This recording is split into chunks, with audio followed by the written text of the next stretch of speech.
Hello and welcome to my hypertrophy lifting series where I record as much of my sets and reps and of my entire workout as I possibly can.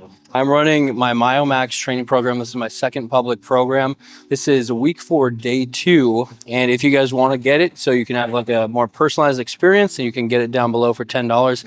But honestly, you guys do not need it because I record everything like I just said. So you can just follow along and just do what I do if you want to, if you so choose. So this is really just a journey so that I can become the best lifter that I possibly can, but also so that you guys can kind of learn and benefit alongside me so that we can end up growing stronger and getting bigger together. Today is a true lower body day. We're gonna be hitting every portion of the lower body. And we're starting with this V squat machine. And you know, I like to kind of have like more of a tried and true back squat alongside more of a more concentrated lift like a machine, just because, you know, the first one is very, very fatiguing to your systemic nervous system as a whole, and the other one is a little bit less so. So you can get away with more volume overall without totally destroying yourself week to week. I'm going up 20 pounds from 225 to 245. On paper, it doesn't seem like a lot, but I'm really focusing on getting like a good depth and some quality reps and some good intensity. So anyway, without further ado, let's just get into the first set here. First set of 3, I believe, for today.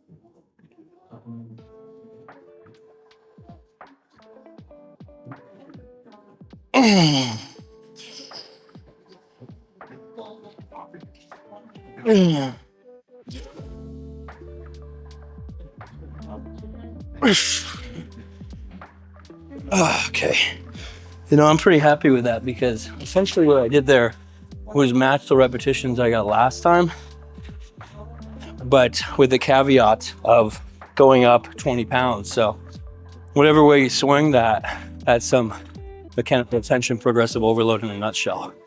So I will definitely take it. Something that I wanted to touch on is the idea of how elevated your heel is while you're squatting. So how much of an arch you have. With a machine like this, it's kind of working against you in that regard because this pad is actually slanted up, which isn't really ideal in my opinion. I like it when it's slanted the other way.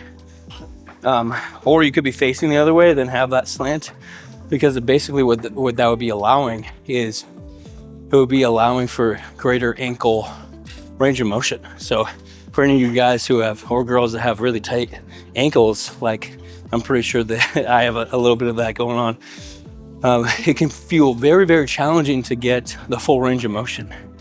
And that's where either elevating your heels like a plate under it or getting like a dedicated squat shoe where it's slanted can be a great, great idea if you are struggling to hit that depth. And for this, like I'm clearly hitting depth, so it's not really that big of an issue, but there's something like a barbell back squat where you're like flat.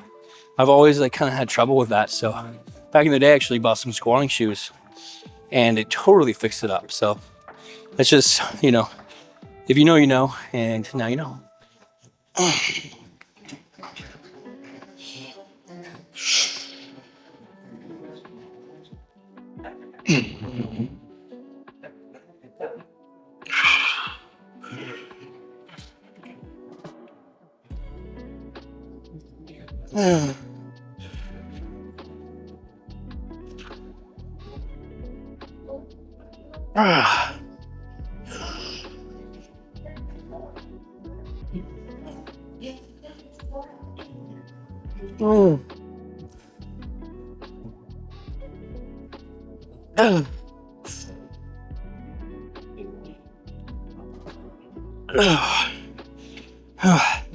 Definitely a little bit harder than set number 1, but not not so much that it's like unmanageable. In fact, I'm pretty sure that I could have gone like a couple more reps, but for me, as long as I'm like 0 to 3 reps shy of failure, then I'm totally fine with it. Another thing regarding like feet while you're squatting, besides just having like that kind of elevated heel, which helps with range of motion, you also want a stable base of support. So that's why I really do promote like lifting shoes or something that's more flat-footed, because like if you're squatting in running shoes, I don't think it's ideal, because with running shoes you have all that cushion and you're not allowing a real strong force transfer. That's why you see a lot of like professionals, they'll actually be squatting barefoot, so no shoes at all, because then you're as stable as you can possibly be while you're squatting. I actually think that having like a squatting shoe is probably superior, just because they're built for that and they have that stable base of support built in. If you don't have access to that, then Converse or something where it's really flat-footed, and then barefoot would probably be your next best bet. And the reason for that is because you really want all points of your feet to be in tough contact with the ground. You don't want like a little arch in there. You don't want to be on one side of your foot or on another side of your foot, because that's going to promote imbalance. And after all, stability is like one of the biggest components in whether or not you can use as much strength as your body is capable of. An unstable object is a very weak one. I mean, just try it for yourself. Try squatting on a medicine ball, or like, the Bosu ball thing, like the half one, and see how much weight you can put up versus just squatting barefoot on the ground. I guarantee it's only a fraction of the amount. And that kind of is a good segue to talk about lifting belts, because what do lifting belts do? They're increasing the intra-abdominal pressure and the stability throughout your core. It's not only to protect your low back and your spine and all that good stuff in there, but also to reinforce that stability component to be able to have the greatest force transfer possible throughout your entire body. So just some stuff to think about. If you're really trying to get strong in a given lift, especially something like squats, I would definitely look into getting a lifting belt, and I would look into squatting shoes, or at the very least trying to squat barefoot or with like something like Converse or something. Don't use running shoes. That's what I used to do back in the day, and it didn't work very well for me anyway. You guys may be different. Maybe you enjoy that, but maybe you want the instability component. Maybe you do. But for my goals, it's hypertrophy based and strength based. So, and that's why I do it this way.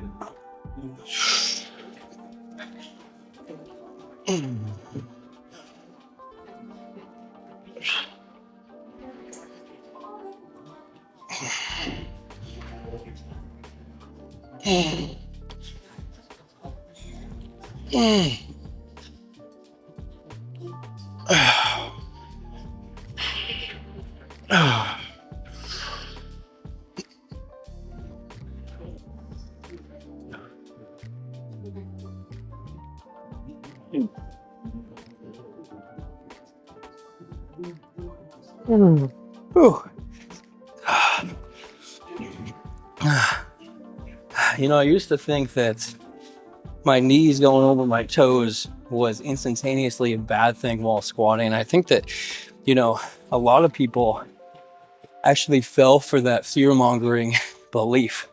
And kind of the idea behind that myth was that that's putting unnecessary stress upon the knee joint when you're taking it through that full range of motion. But that couldn't be further from the case. Of course, it is putting stress on the knee joint, but ultimately, you want that type of stress. That type of stress is only going to build up the connective tissue and the surrounding muscles around the joint. And whenever you can build up that good stuff, you're actually going to be strengthening how stable and healthy that joint really is. So I actually think that it's a good idea you don't have to purposefully put the knee over the toes when you're squatting or something, but just let your anatomy do what it wants when you're doing a lift. And the knee joint is a hinge joint, so it's actually wanting to move like that anyways. And I think that you should be allowing a joint to move however it wants. If you're trying to limit how it moves, that stress and whatnot is just going to be placed on other areas of the body, because the body ultimately is all connected. You injure your hip, you're going to be feeling it in other areas too. And that's why, you know, people go to like physical therapy and stuff to get a real evaluation and diagnosis. Because if they don't, then they're going to think that maybe they injured their knee joint when it may in reality be their hip. So anyway, I'm going on a tangent here. But what I'm trying to say is that is a total myth about your knees, you know, that you shouldn't put your knees over your toes. I think that you should just be moving a joint throughout its full range of motion in whatever capacity it wants to for your specific anatomy. That's really the name of the game. As long as it's not causing pain, let it be. Next up, we're getting into some barbell Romanian deadlifts. I really like doing this after squats, because with squats, we're mainly focusing on the quads, a little bit of glutes, and then this, we're mainly focusing on hamstrings with a little bit of glutes. So I think that the combination is just a nice package for the lower body. In terms of weight, I'm sticking to the same weight. So if you recall, I did 275 for like 6, 6, and 7 for my sets respectively last week on day 2. And it was heavy. I mean, 6 is kind of that lower range that I want to be for this lift. And, you know, on the upper range, I want to be around 10. I kind of like a moderate rep range for this lift, just because I think that a moderate rep range is where it really does its best and you can get the most out of it. I do think that certain lifts apply themselves better to certain rep ranges than others. If I were doing conventional deadlift, I probably aim for around that like 3 to 6 repetition range, just because it uses even more muscles than the RDL does. But since this one's more of a hypertrophic exercise, I think 6 to 10 is kind of that sweet spot for me. And since I got the lower range, I'm going to stick to this weight until I can get more. So we're definitely going to be pushing it today and seeing if I can get more. If I don't beat the numbers from last time, then I'm not going to go up. In fact, if I only get like 1 extra rep, I'm not going to go up next time either. I want to get to that 8 to 10 range before I even think about adding 5 to 10 pounds. I've gone to the point on this exercise where progress is slowing down. This is heavy now.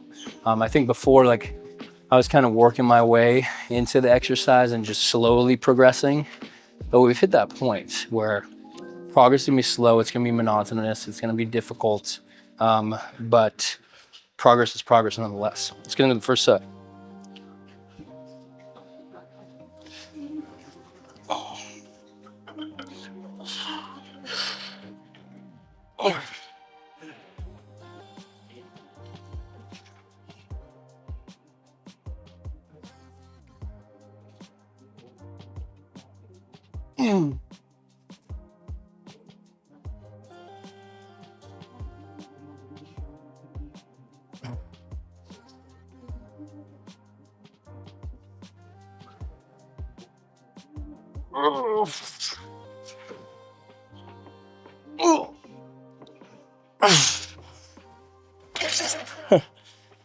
You know what? I'm actually very pleased with that. I got 8 reps, which I honestly was not expecting to do. I was expecting 6 or 7. And honestly, with a heavy compound lift like this, every rep is magnitudes better if you can achieve it. You know what I mean? Because it's such a technical and difficult and heavy exercise that, you know, anything above 6, I would have been very happy with. An 8, hell yeah. Maybe I will go up in weight next time. Who knows? I'll just have to see how that's really gonna unfold. That verdict will unfold depending on how the next 2 sets unfold. But I'm happy with that. A little form tidbit that I do not see being talked about nearly as much as it deserves is the idea of flexing or contracting your glutes at the top of a barbell RDL, so a barbell Romanian deadlift. And there's a few reasons why I think that it's a great idea. First of all, it's encouraging the completion of hip extension, so it's really locking out that form. Second, it's decreasing the risk of low back injury, because like if you're just extending your low back like this without flexing your glutes, just try it. You're actually gonna feel a lot of pressure on your low back, versus when you flex your glutes, it's going to be stabilizing your lower spine.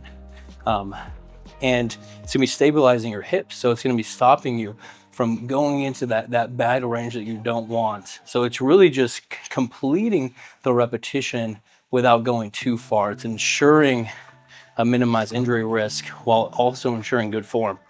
And that's just something that people often do not talk about. They really just focus on that hip hinge, that hip flexion like this, and just like tracking the bar over your knees and keeping it in the midline of your body, which of course, all great stuff. But I think that a lot of people tend to actually injure themselves when they're hyperextending like this. Because when you do this, you're gonna have all of that pressure on your low back that you really don't want, versus if you're just flexing your glutes at the top, you're completing it without that unnecessary strain.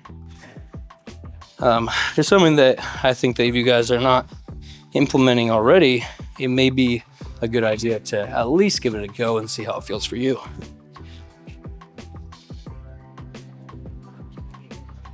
Okay, set number 2.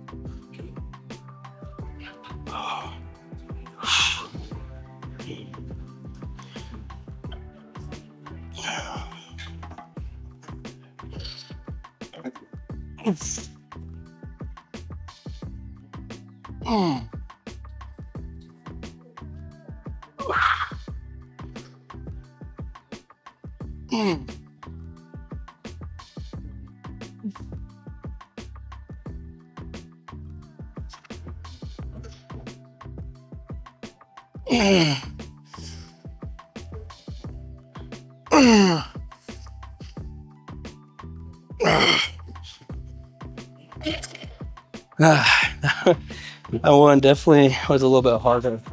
I think that my belt wasn't really fastened as well as I really wanted to. And it actually makes me think of a comment that I received recently. Somebody was like, come on, man, get a real belt. Personally, if you're talking about a real belt being like leather and really rigid, with like metal clasps and stuff, yeah, I mean, those might be great for some people.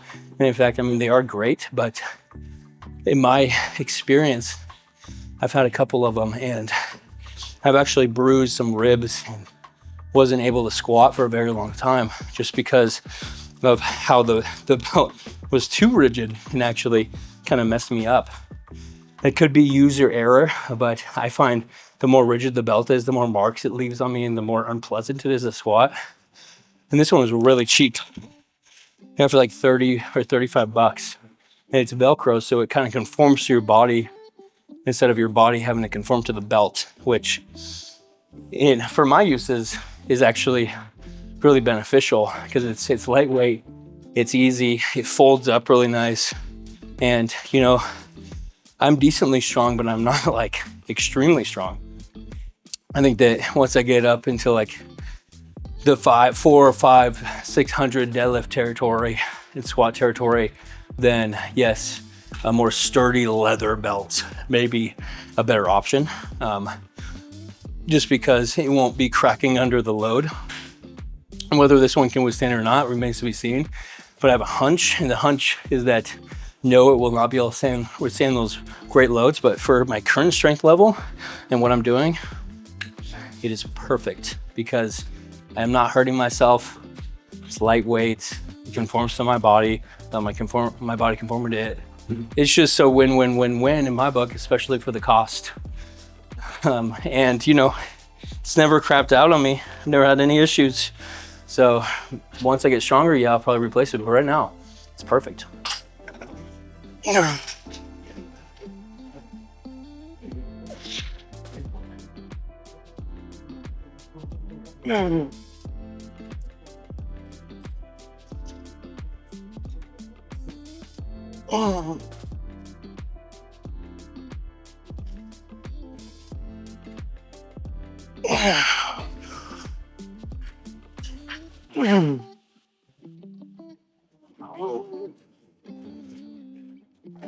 So if you guys have been following along, or if you have the program, you know that next up I'm supposed to be doing barbell hip thrusts, but at my gym there's like a communal barbell pad where people use it, you know, because when we're doing hip thrust, you really want a pad, or else it's gonna, the bar is gonna be really rubbing into your hips and it's gonna be really hurting.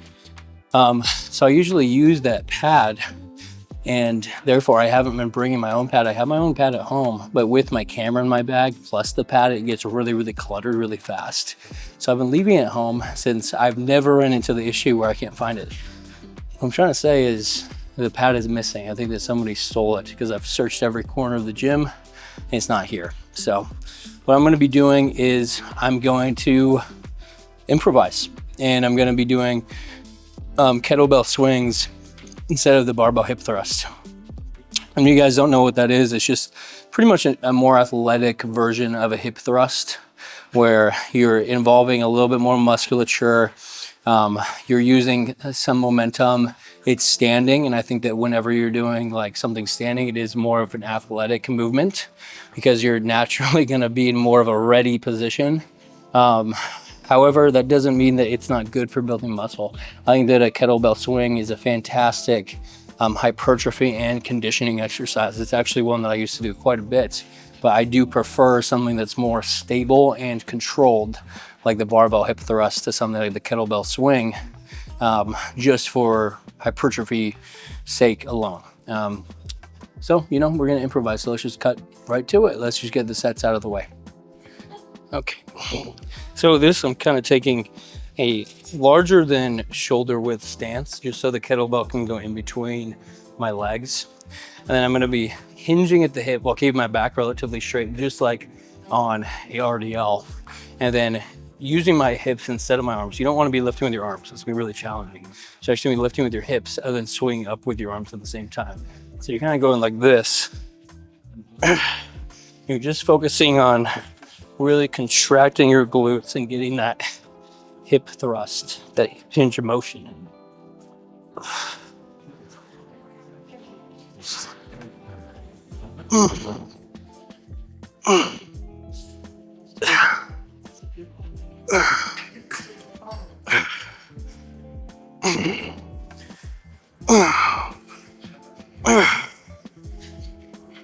So even just 15 reps there is gonna cause quite a burn. I'm only doing like 44 pounds here because for whatever reason my gym does not have the best access of kettlebells. This is like one of the heaviest kettlebells that they have, but with a kettlebell swing, you really want to be doing a kettlebell. I don't think it would work very well with a dumbbell or any other weight for that matter.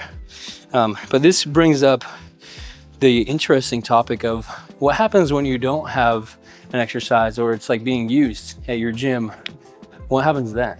Well, in my opinion, I think that you should find an exercise that is very similar in its movement pattern. So for instance, if you are looking to do like a barbell back squat, but all the squat racks are taken, you could go and do a machine back squat or a Smith machine back squat, or even like a goblet squat where you're holding a dumbbell here, whatever you have to do. But the important thing to keep in mind is it enacting the same movement pattern? Because that's really how I split up different exercises.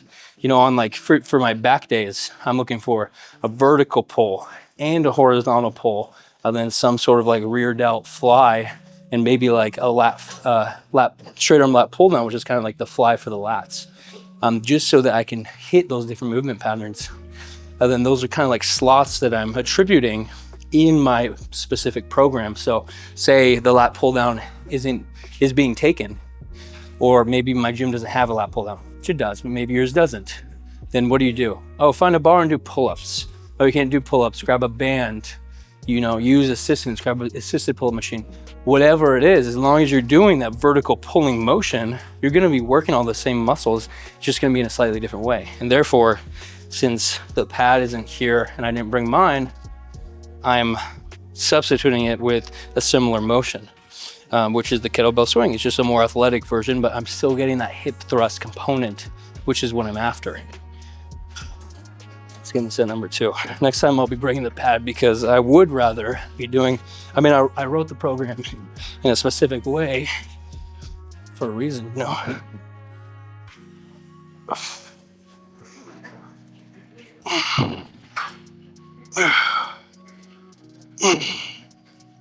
The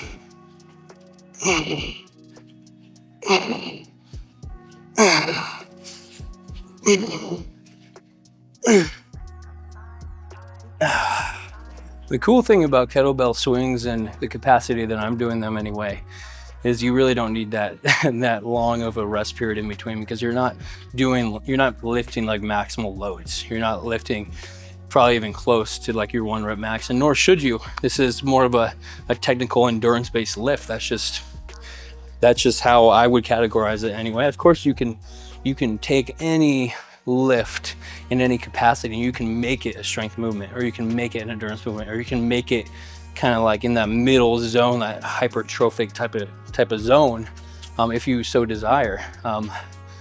But I do think that certain lifts lend themselves more particularly to different things, and for that reason I think that this movement is great in that like 10 to 15, 10 to 20 rep zone. And when you're doing high repetitions like that, I don't think that you need as long to recover. So what I'm trying to tell you is let's get into the next set already.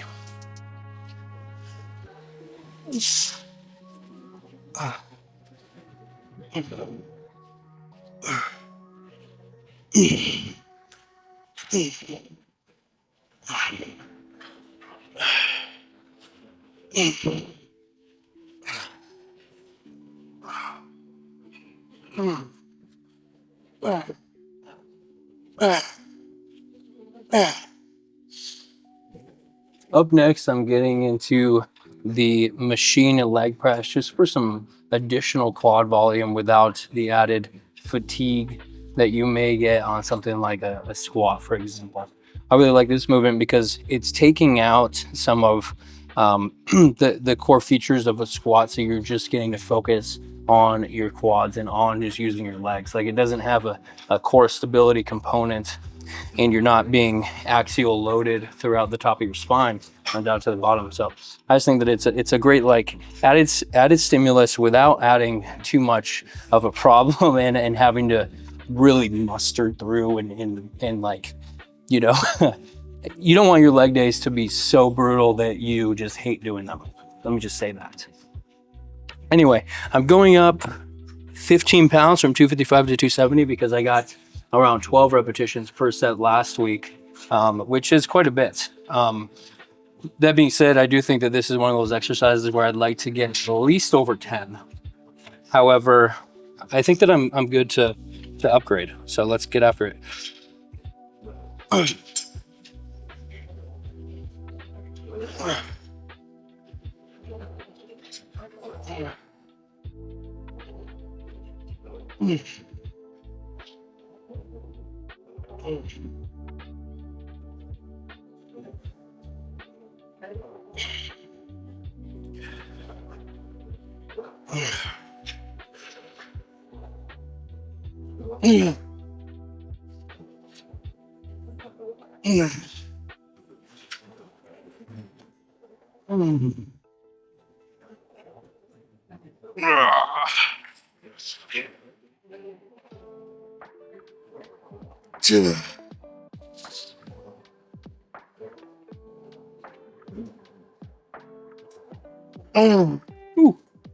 Okay, so I matched the repetitions, but still added weight. And like I've said many times, that's a win for me. That's definitely a win. This kind of harkens back to what I was saying at the beginning of the workout, where I like having the heel kind of elevated. This is one of those pads where you're actually getting that slight heel elevation while you're doing a lift, which just for anybody, unless you have like the most perfect flexible ankles in the world, it's going to improve your range of motion. So that's awesome. And then kind of like this side tangent, but something that's very real and I think about almost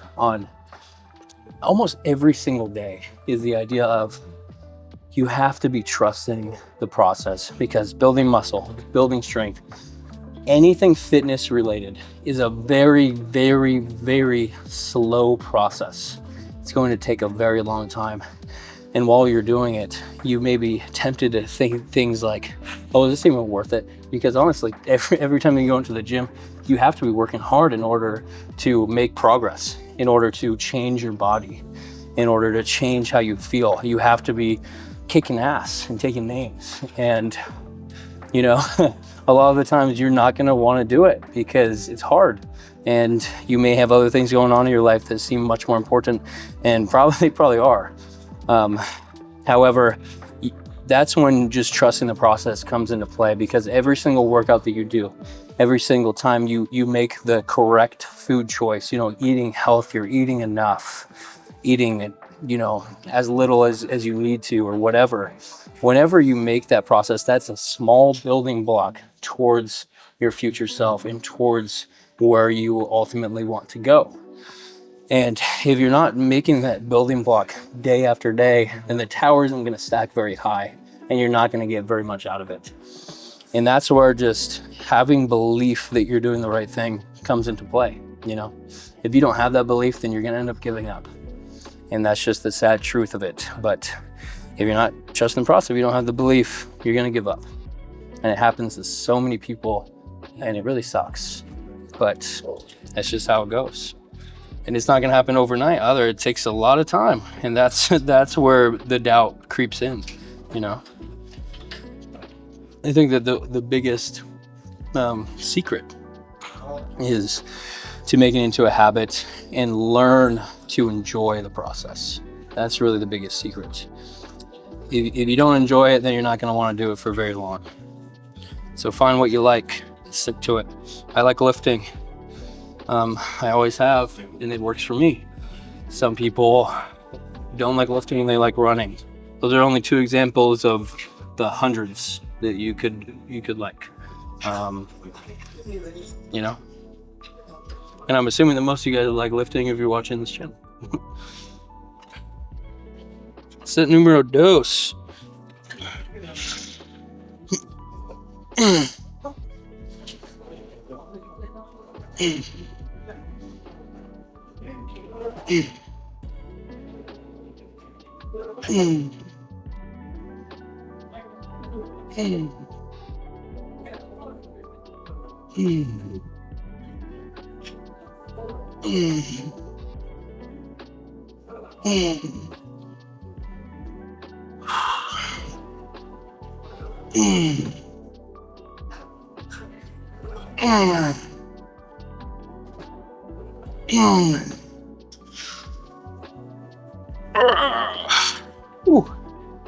Now for a few partials.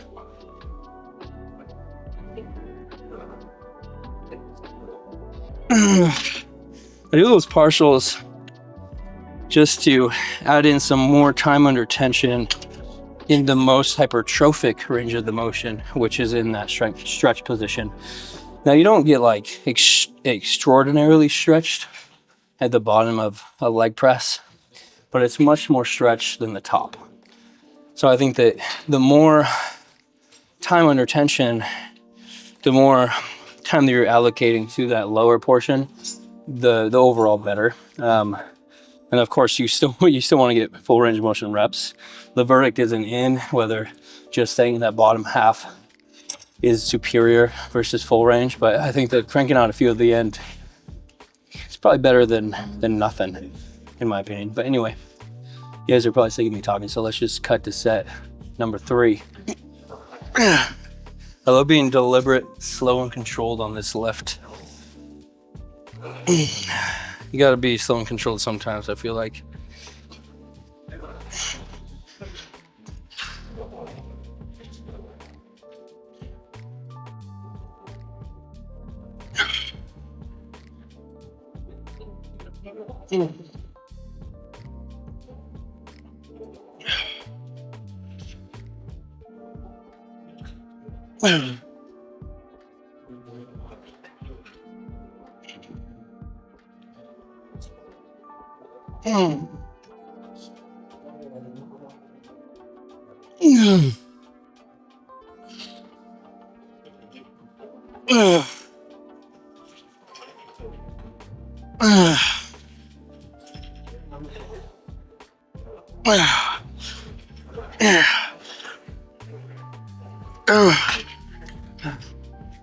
All right, let's move on to some more isolation work.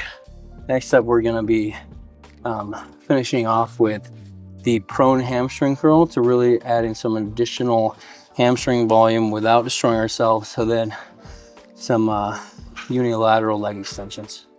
Okay, so I'm jumping up a little bit on this exercise as well. I'm going up from 100 pounds to 110 since last week. I've got 12 on each set.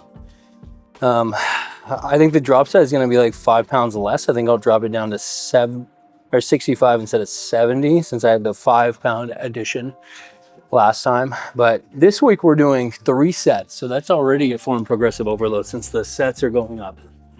Anyway, let's just get it.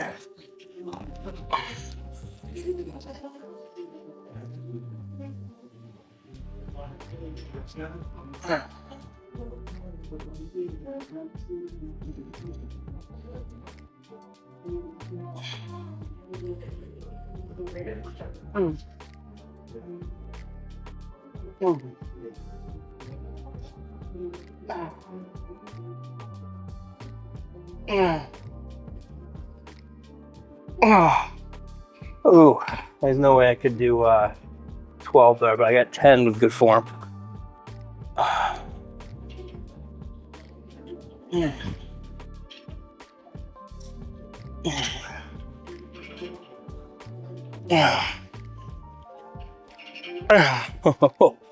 Oh, that's pretty killer. I really love including this exercise into my programs. The seated machine, or sorry, the prone machine hamstring curl, just because with having that, by being prone and having that front facing support, you're going to be so stable and locked into place. And as a byproduct, you're just going to be able to focus on squeezing and getting that stretch in the hamstrings and just isolating it to a maximum degree. Of course, you could choose other lifts instead of this, like you could do a Nordic curl or something like that. And while that's a fantastic exercise, that exercise is just really challenging to set up, and it's very difficult to do many reps at. In fact, most people can't even do a single full repetition of the Nordic curl. And the reason for that is because you're really lifting your full body weight. And it's kind of awkward too. So most people just do the eccentric portion. But with this, since it's a machine, you can choose as much weight as you want, and you can do as many reps according to the weight if you choose it properly. So that's why I really love this exercise. It provides a stretch on the hamstrings, but not to the same degree as the seated hamstring curl. But I like including both variations into my programming, just because having that novel stimulus here and there is very important, and having that change is important. So anyway, enough of that. Let's get into set numero dos.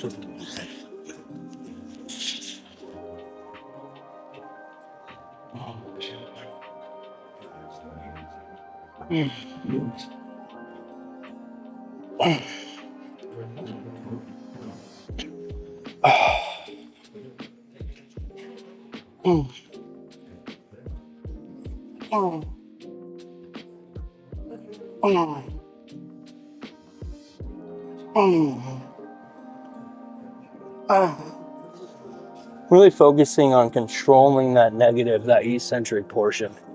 I think that's the name of the game when it comes to this exercise.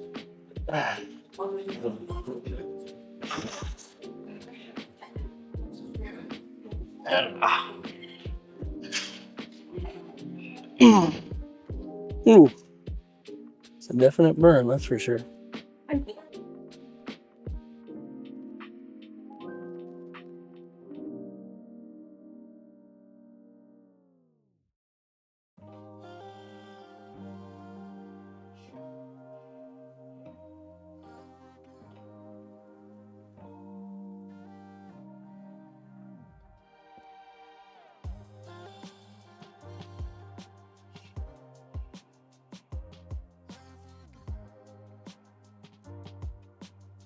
Towards the end.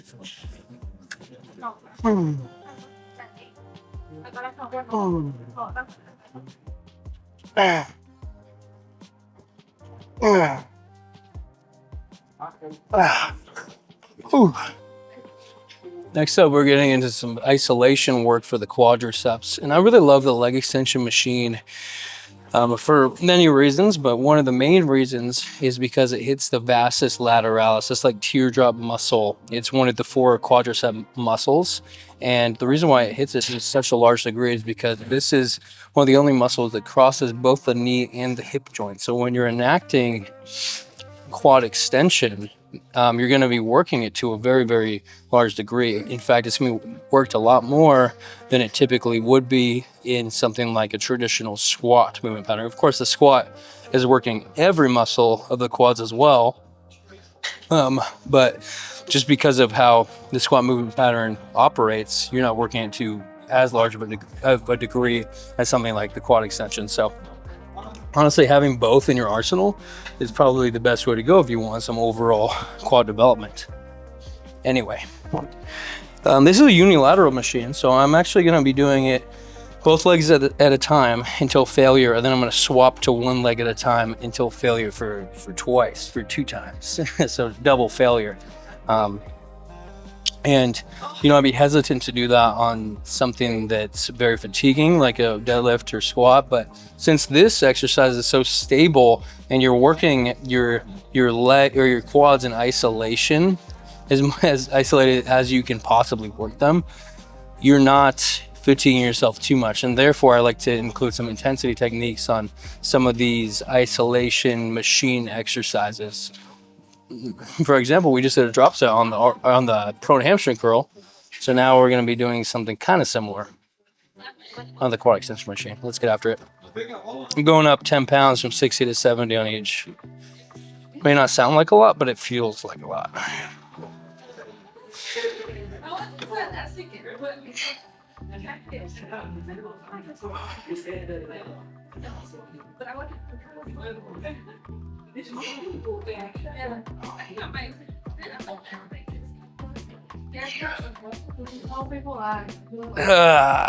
Okay.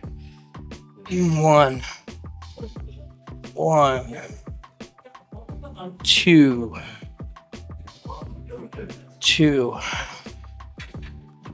3,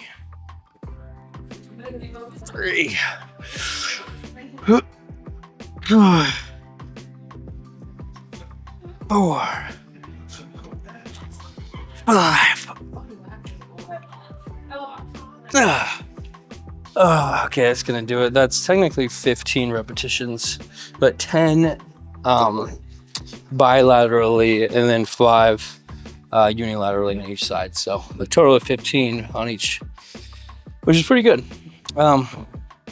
Anyways, this next set is going to be my last that I'm recording for this workout, because all that I have left after this is a few sets of the seated plate loaded calf raise, and then a couple sets, maybe 3 sets, of the unilateral standing dumbbell calf raise that I do off of a ledge.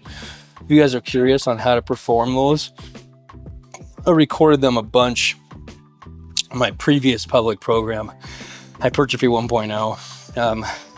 You guys can find it by going on my channel and clicking on the playlist button, and then I got Hypertrophy 1.0 right there, and you guys can check out any of the leg days. It's included in most of them. But I'm not going to actually record those lifts just because it's such a hassle to record calves, and I don't think that people particularly find them that enjoying anyway to watch. So I'm just going to end it after this exercise. I'm sorry, I have so much bad indigestion. I just had a huge burrito when I went out to dinner with my family, like half an hour before I came here. And if you guys are anything like me, eating a big burrito before a leg day is kind of like a death sentence.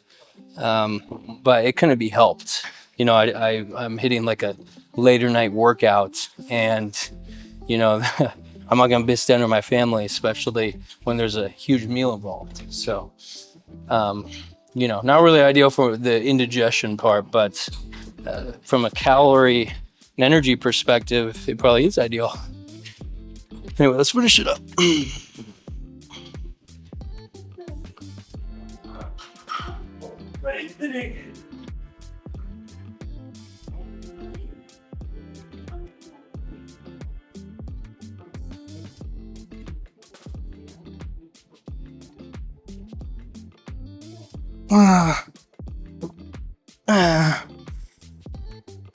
Okay.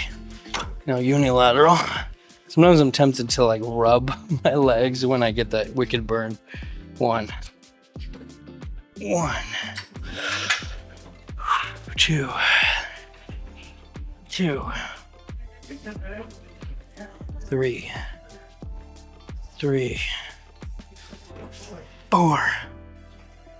4, 5. It's a wicked burn. All right, guys. Thank you so much for watching. This is going to conclude week 4, day 2. I hope you guys enjoyed this one. I hope that you're following along. Again, if you guys want to support me, please go and buy the program, or, you know, at least watch the videos and have some fun with me. But anyway, see you guys tomorrow for week 4, day 3. Have a good one. Bye-bye.